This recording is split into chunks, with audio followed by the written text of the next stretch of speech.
Beneath the ordinary world lies a veil, and behind it, the voices of the lost still whisper. We are your guides into the shadows, where true crime meets the paranormal.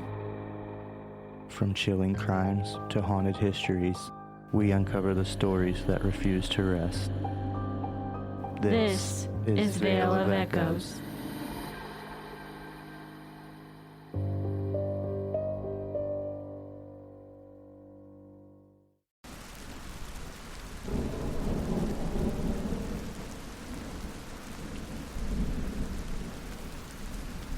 The storm came fast that night, the kind that makes the road feel alive. Slick, mean, and waiting. I remember the smell of wet asphalt, the hum of engines passing by, and how the thunder sounded like it was coming from inside me. They say monsters don't cry, that people like me were born bad.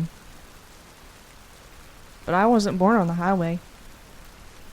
I was made there.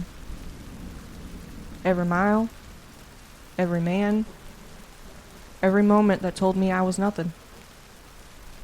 Until I started to believe it. I never meant for it to happen the first time, or the second. But after a while, you stop seeing faces. You just see danger. And you pull the trigger before the world does it to you again. They call me the Damsel of Death, the first woman America couldn't forgive. But I wasn't hunting for blood. I was hunting for mercy. And maybe that's worse.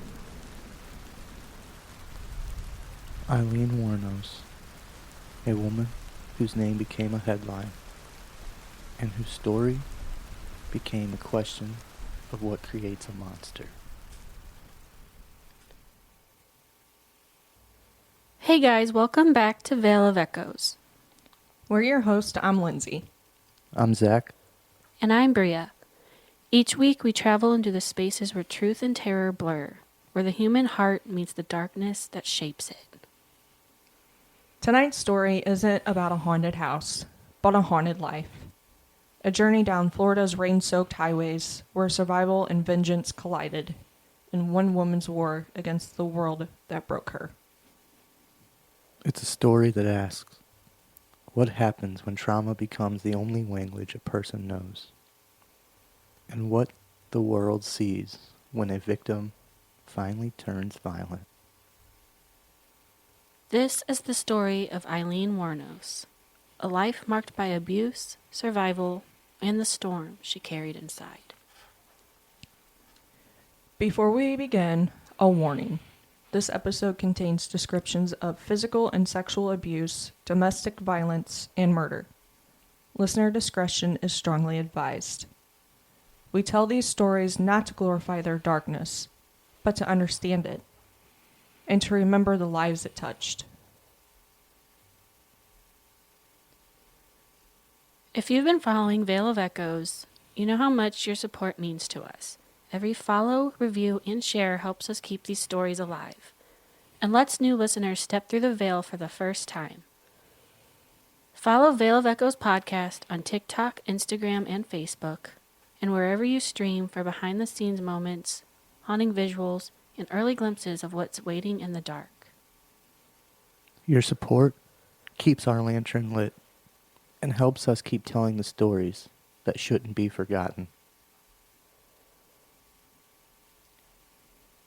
Before the headlines, before the fear, before the name Aileen Wuornos became synonymous with death, there was just a little girl. She was born in 1956 in Rochester, Michigan, to a 16-year-old mother, Diane Pratt, and a father she would never know. Leo Wuornos was already behind bars for crimes against children. He would later take his own life before Aileen ever saw his face. When Aileen was 4, her mother packed up and left, abandoning Aileen and her brother Keith with their grandparents. From that moment on, her childhood became a battlefield. Her grandfather, Laurie Wuornos, was a violent man, strict, alcoholic, and quick to anger. Her grandmother, Bria, quiet and sickly, did what she could to protect the children, but she was fighting her own losing battle.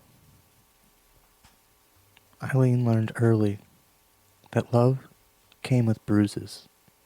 She and Keith were beaten, cursed at, and reminded daily that they were unwanted guests in their own home.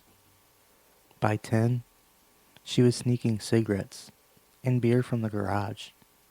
By 11, she was trading small favors for food and shelter, a child surviving the only way she knew how.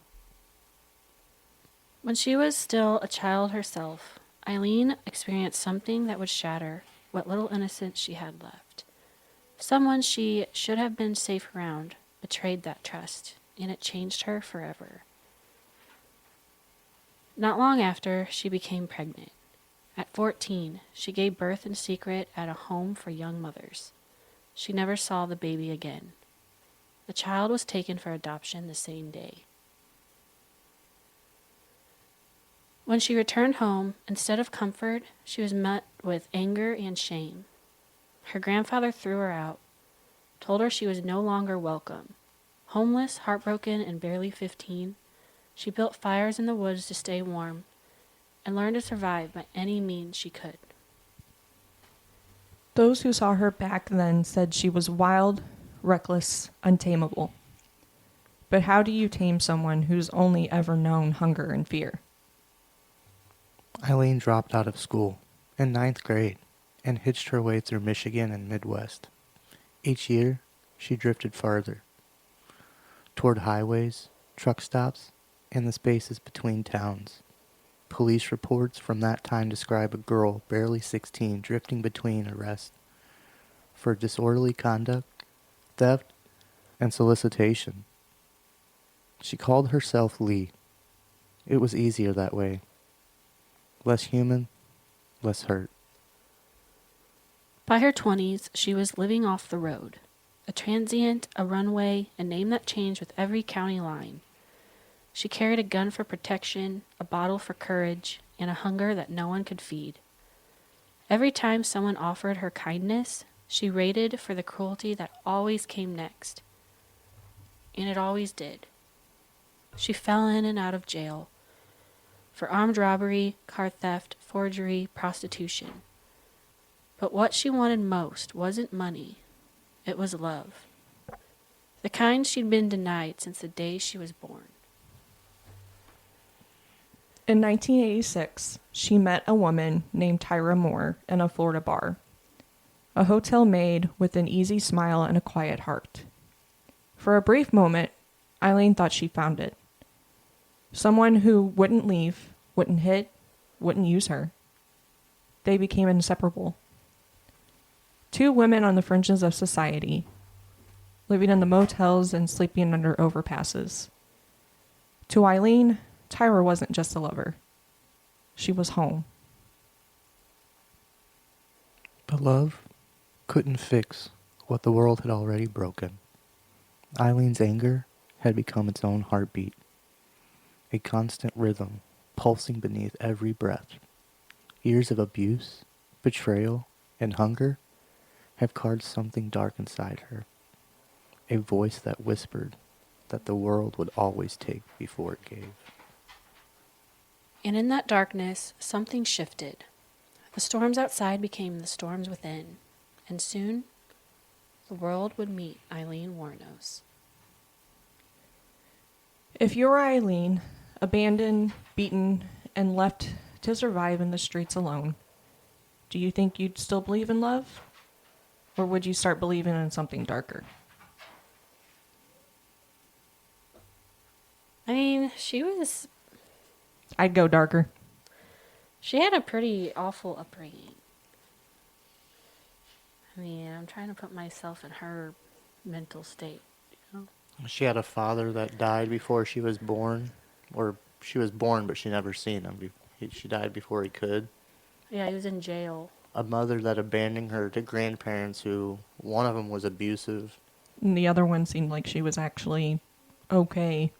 Yeah. She was just she said she was sickly, so does that mean she was sick?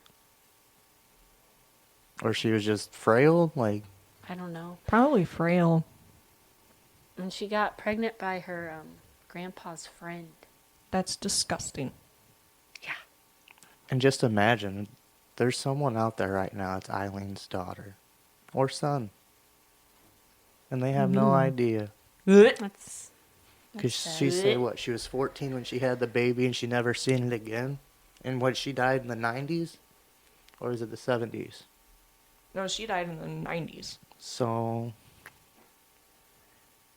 her baby would have been born in the 70s then, right? Yeah. If she was 14, because she was born in 56. Damn. She died in 2002. Damn, so yeah. How old was she? She's 46.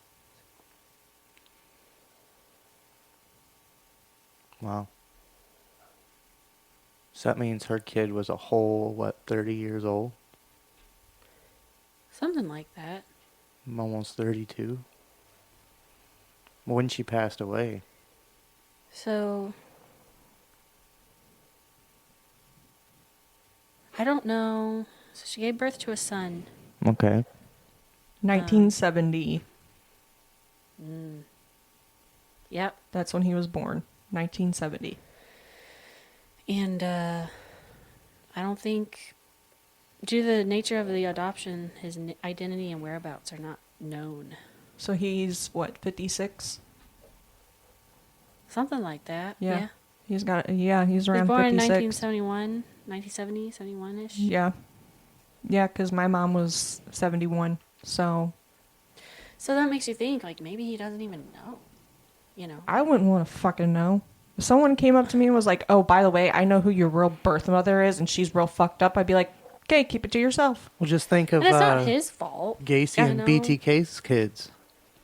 They're still around. They knew. They found out, like, after they were grown, their father was murderers. And Yeah, and they're, normal people.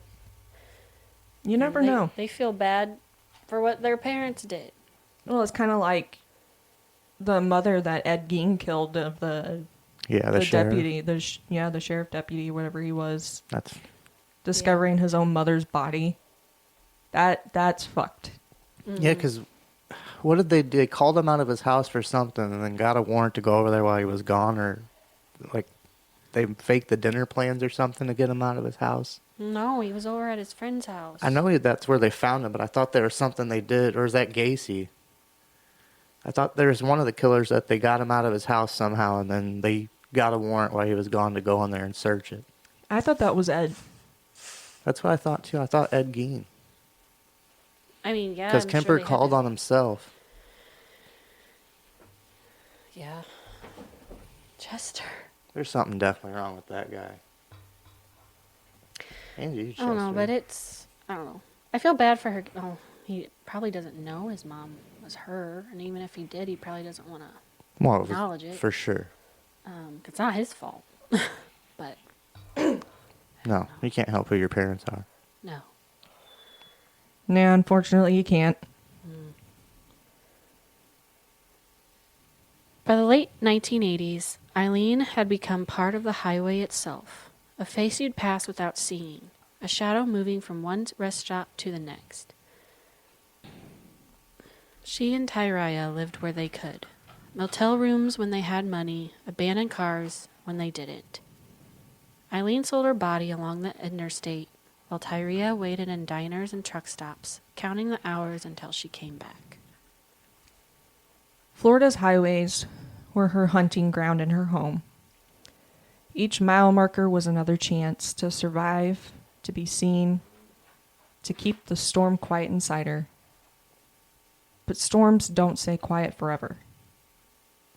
Between 1989 and 1990, 7 men would lose their lives along those roads. Each encounter different. Each ending the same.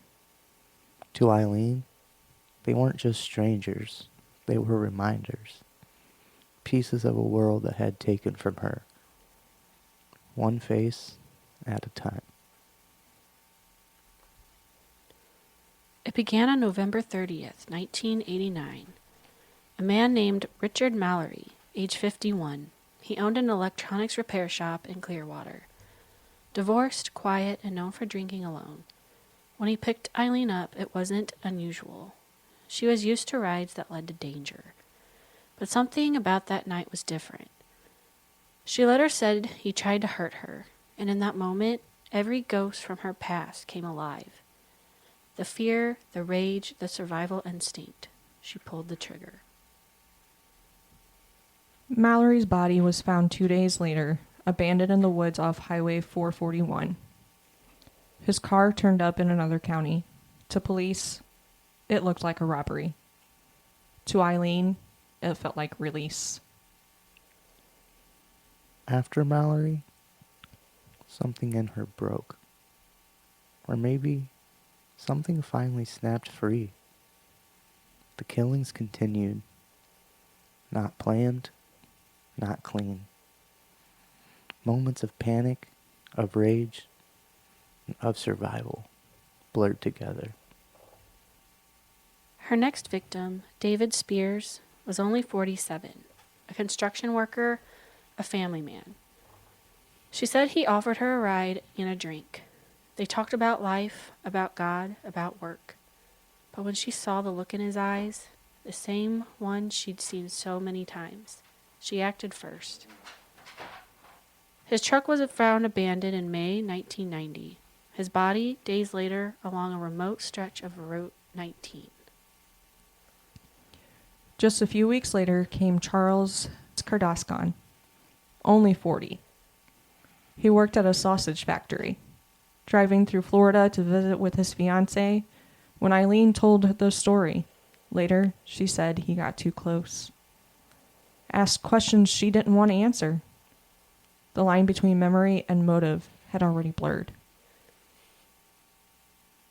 Then came Peter Seams, a retired missionary, 65 years old. He'd been traveling to see friends in New Jersey, a kind man known for helping others. When he stopped for Aileen, it might have been out of pity. Police later found his car crashed and abandoned. But Peter himself was never found. It was as if the road had swallowed him whole. Next was Troy Burris, a delivery driver, 50 years old. He vanished while on his route for a sausage company. Then, Charles Dick Humphreys, 56, a retired Air Force major, former police chief, and child abuse investigator. Irony or fate? No one could tell. And finally, Walter Antonio, 62, a trucker, security guard, and reserve police officer, found in a remote area near Dixie County in late 1990. By the end of that year, the pattern was undeniable. All men, all killed by the same .22 caliber pistol, all found along lonely highways and logging roads. To Aileen, they weren't victims. They were symbols.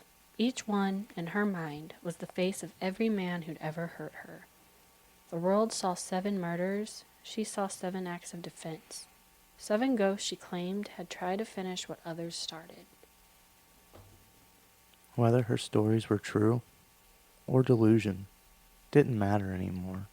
The storm had fully consumed her. She had become both the hunter and the haunted. The investigation stretched across 6 counties. Detectives built a profile unlike any they had seen. A female serial offender operating alone, leaving behind a trail of stolen cars, fingerprints, and contradictions. For the first time, the face on the wanted poster wasn't a man's, and that terrified everyone. Aileen and Tirana's luck ran out in early 1991. A pawn shop ticket led police straight to her. They traced her to a biker bar called The Last Resort. She was drinking coffee, chain smoking, and talking about God, fate, and freedom. When they arrested her, she didn't fight. She just said, "I expected this." The confession came through a phone call. Taria on one end, Aileen on the other. Aileen admitted everything to protect her. Her voice cracked between defiance and heartbreak. She said the same thing over and over. They would have killed me first. The media devoured her story. A homeless sex worker turned serial killer. An easy villain for the evening news. But the woman behind the headlines was far more complicated.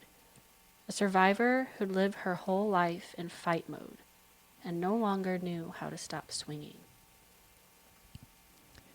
After her arrest, she said she didn't hate people. She hated what life had done to her.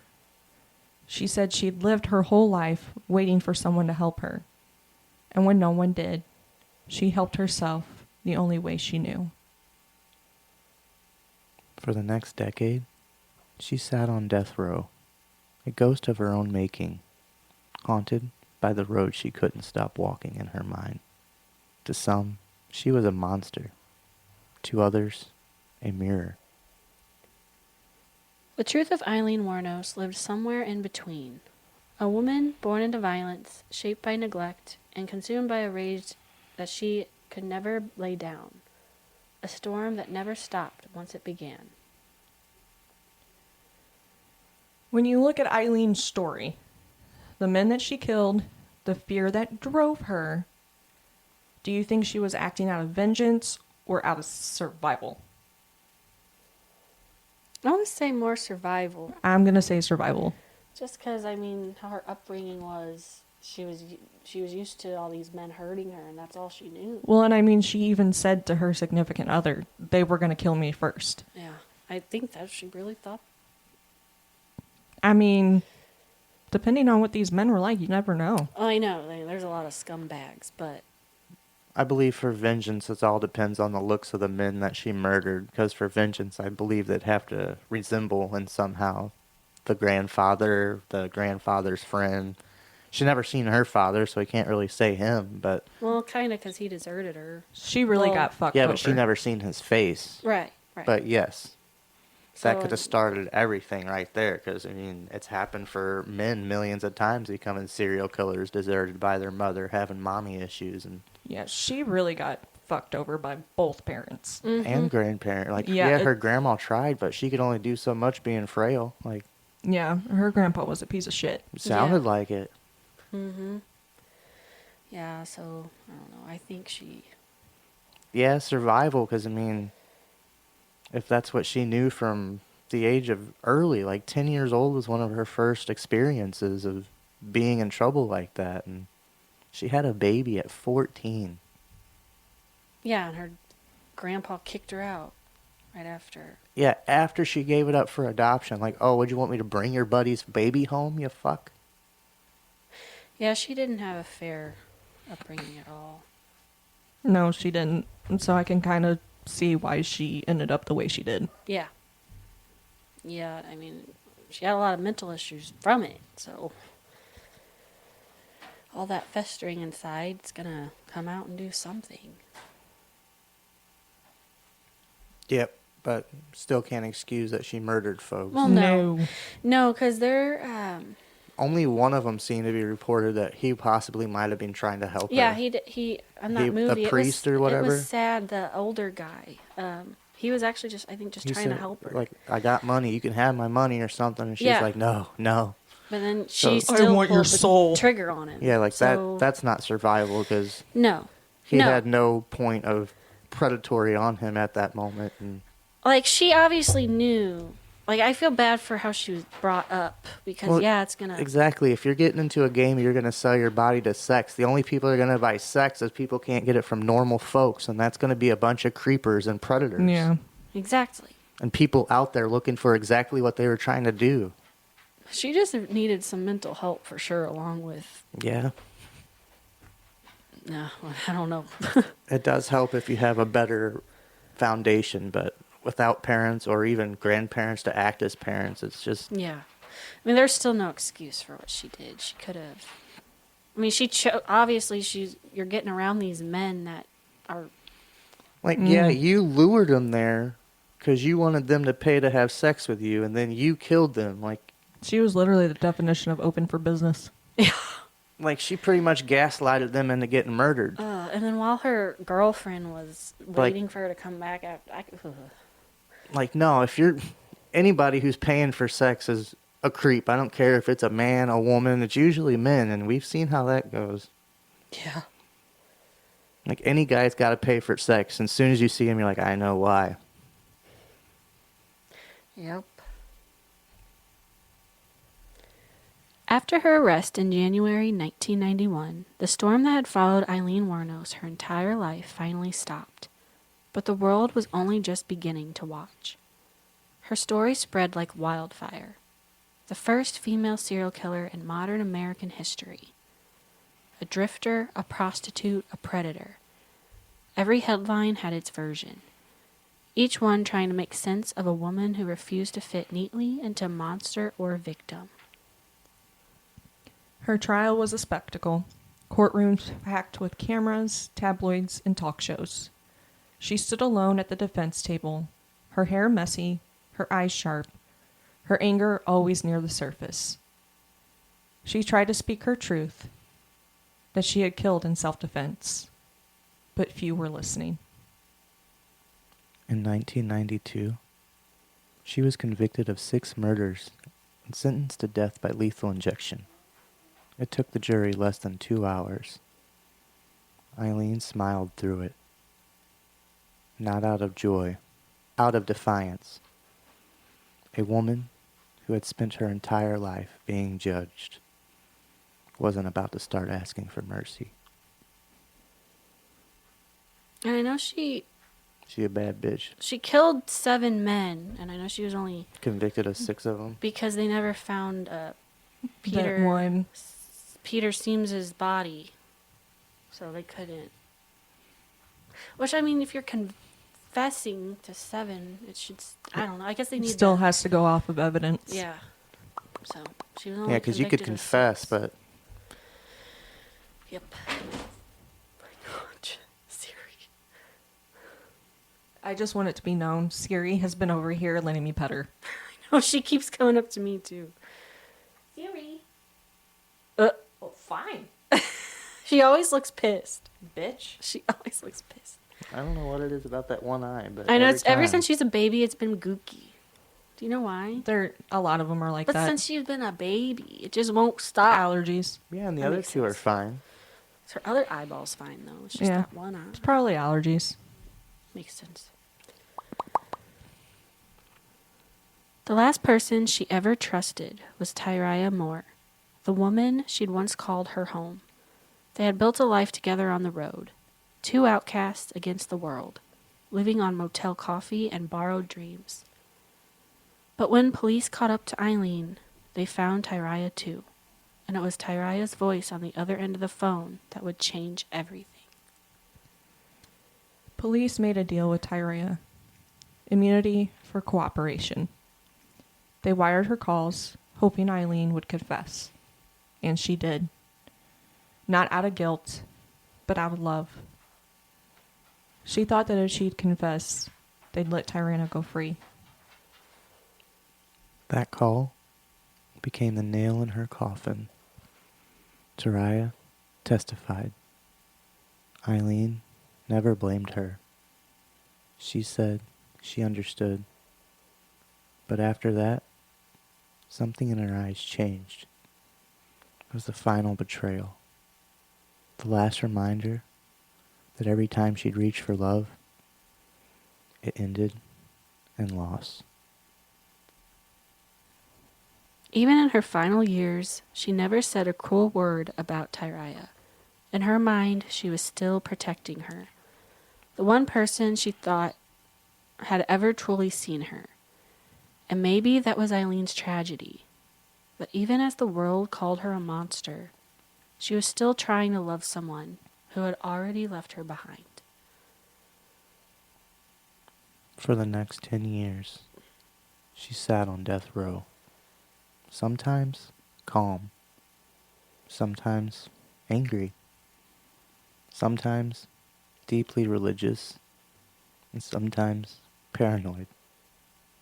She told anyone who would listen that the prison was controlling her with sonic waves, that demons were coming, that she was ready for the end. In her letters, she often spoke about God, forgiveness, and freedom. But her interviews showed another side. A woman who felt betrayed by everyone, who believed the world had already written her story for her. And on October 9th, 2002, Aileen Wuornos was executed at Florida State Prison. Her last words were almost childlike. "I'll be back, with Jesus, like Independence Day." And then she was gone, the storm silenced not by justice, but by exhaustion. When people talk about Aileen Wuornos, they talk about the murders, the violence, the headlines, but really about the little girl she once was, the one who just wanted to be held, to be loved, and to matter. We call people monsters when we don't want to see the parts of ourselves in them. Aileen wasn't born a killer. She was born into a world that never gave her a chance to be anything else. And maybe the real horror of her story isn't what she did, but what we allowed to happen before she ever pulled the trigger. In the end, Eileen's story isn't about evil, it's about consequence. What happens when compassion runs out, and a person learns that the only way to survive is to become the thing they fear most. If spirits linger when they can't find peace, then maybe Eileen's is still out there. Somewhere on that endless Florida highway, walking beside the rain, searching for the home she never found in life. Maybe she became the storm she'd always carried. So, if you guys were in Tyria's position, you're faced with the choice between protecting yourself or protecting the one you love, what would you have done? Do you think Aileen forgave her? I do. Only because it seemed like she was very much about her. Yeah, because you still loved her. Yeah. And she didn't blame her for any of it. No. Not one part ever in the time she was in the jail or arrested. That was her home. She knew that if she would have messed that up, she wouldn't have had that anymore. Yeah. I feel like she wasn't mad at Tyria's what she did, only because, what else is she going to do? Yeah, and probably in the same position, she would have done the same thing. It's like, yeah, I love you, but, I didn't help you with any of this, so, Right. it's a terrible choice at the moment, but, yeah, that's why we call it consequences. Yep. Don't do something you aren't ready to pay for. Yeah, and even, that thing we were watching earlier said that, she wanted to die. She didn't want people to waste tax money on her. Yeah, she literally said, I don't want people wasting their taxpayer money. So, at least she had some type of common sense. That she was like, I did it. She at least had the common sense to talk about it and say that she knew what she did was wrong. And she never denied it. And then she even had, the respect to say, I don't want taxpayers, Right, exactly. paying for me to sit on death row. Just get it over with. Yep. She clearly stated that she was ready multiple times. Yeah. So, she did have some common sense, I guess. She had a little bit. Yeah, as she got older and got to sit and think about what she did, she all clicked to her, and she knew it wasn't right, but still believed that she did it out of survival and wasn't really vengeance. But that's just... Only 46. That's young. But she had an awful. That's what happens when you fuck around and find out. Yeah. So. It's only 7. It sucks that she killed anybody, but it's only 7. For as long as she's been around and been doing it, and she lived till 46, she could have made a lot more. Because how long was she in jail? 10 years? 10 years. So there's so many more bodies she could have added to the list. Yeah, and she seems like the type she wouldn't hide like any other like murder that she did. No, she seems like a more louder, upfront version of Geen, you know? Like, he told people what he did, and they just didn't want to believe him because he was awkward. And she told people what she did, and they believed her. Because, I mean, not only they have evidence, but she just seems like somebody fucking killed somebody. Yeah, it's just a sad story, unfortunately.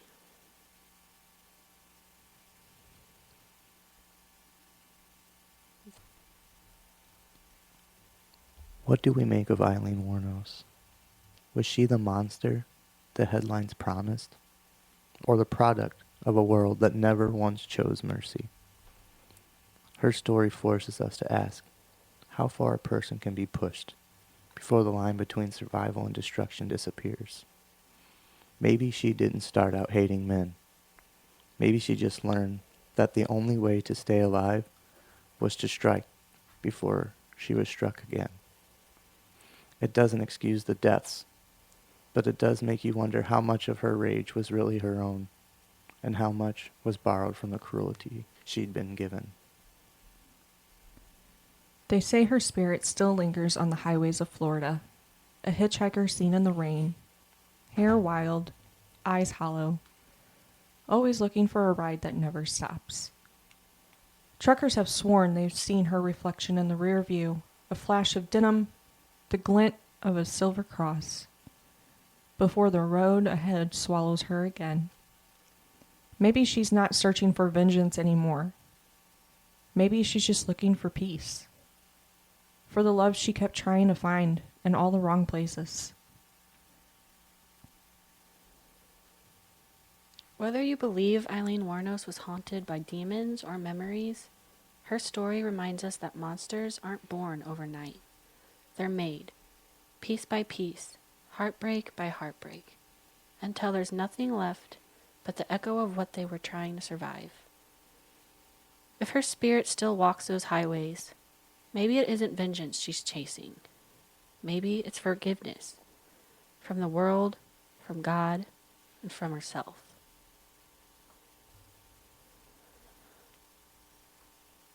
That concludes this episode of Veil of Echoes. Thank you for walking beside us through the storm, for every listen, every follow, every message that keeps our lantern burning.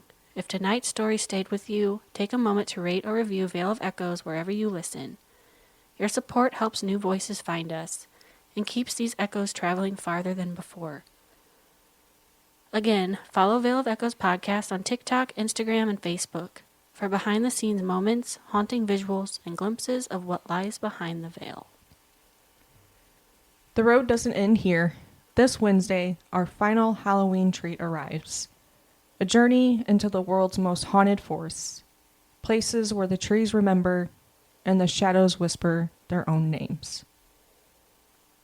From Japan's Akagahara to England's Epping Woods, legends say the forest doesn't just breathe, it listens. And then, on Halloween night, the veil opens wide. 2 releases, 2 stories born in darkness. First, we enter the house that changed the meaning of haunting, the true story behind the Amityville horror. A family, a massacre, a home that refused to stay silent. And when the door closes there, we invite you to one final seance. Our Halloween special, The Seance at Midnight, where not every voice that answers will be living. This Halloween, the veil doesn't just open, it disappears. Until then, keep your ears open. And the veil closed.